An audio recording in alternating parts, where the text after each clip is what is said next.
Some people argue that Valorant didn't just copy CS2. It exposed its core weaknesses. Valorant launched in 2020 and saw an overnight explosion, while CS2 with its two-decade legacy remains the gold standard for competitive shooters. So, which one actually holds up today? We're looking at the two pillars that define these games, the mechanical depth and the state of their communities. But before we start, drop like, subscribe if you're new, and let's get into it. CS2 is built on one core belief that real skill comes from raw mechanics. Every weapon has a unique, predictable spray pattern, and learning those isn't just optional. It is the foundation. Mastery requires hundreds of hours.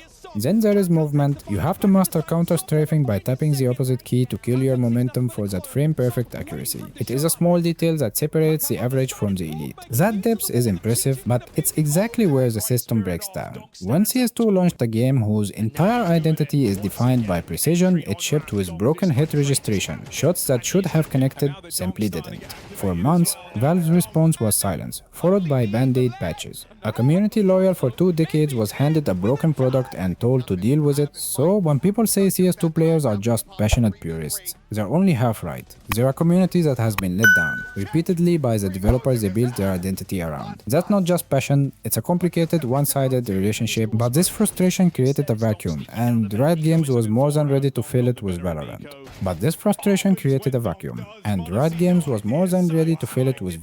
With simpler recoil and more accessible movement, you stop and you shoot accurately, with no complex counter-strafing rituals required, since the game removes that barrier on purpose.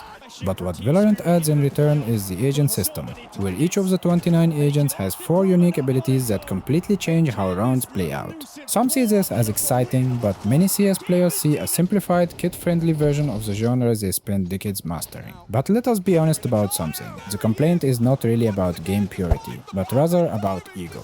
CS2 players spent years building mechanical muscle memory as their core identity, and when Valorant arrived and proved that raw mechanics are not the only path to winning, that threatened something real and challenged the status quo.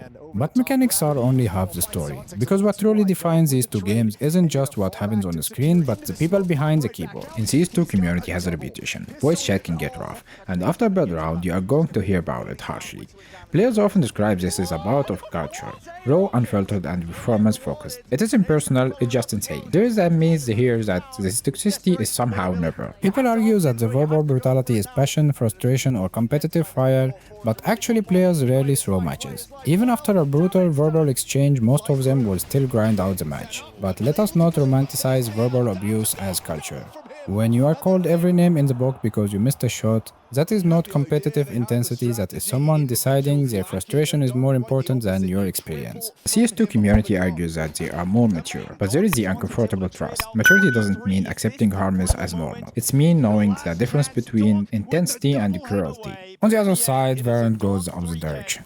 Riot has a restricted anti-toxicity system in place. Saying something offensive in the voice chat and you are getting banned. The platform actively monitors behavior. But here's the unintended consequences. The toxicity didn't disappear, it just changed. Instead of insults, you get passive sabotage. A bad round happens, someone goes quiet, then suddenly your team has 4 players and 1 person AFKing in your spawn. Or someone calls an early surrender vote after losing a single round, not even close round. A lot of people attribute this to the player base skewing younger. Less tolerance for frustration, more willingness to just check out of the match entirely. After breaking all of this down, here's where we land. There is no absolute winner. CS2 is about legacy and mechanical purity. If you want a game that demands everything from you mechanically and rewards raw skill above all else, CS2 is your game. Just go in knowing the learning curve is steep and the community doesn't sugarcoat anything.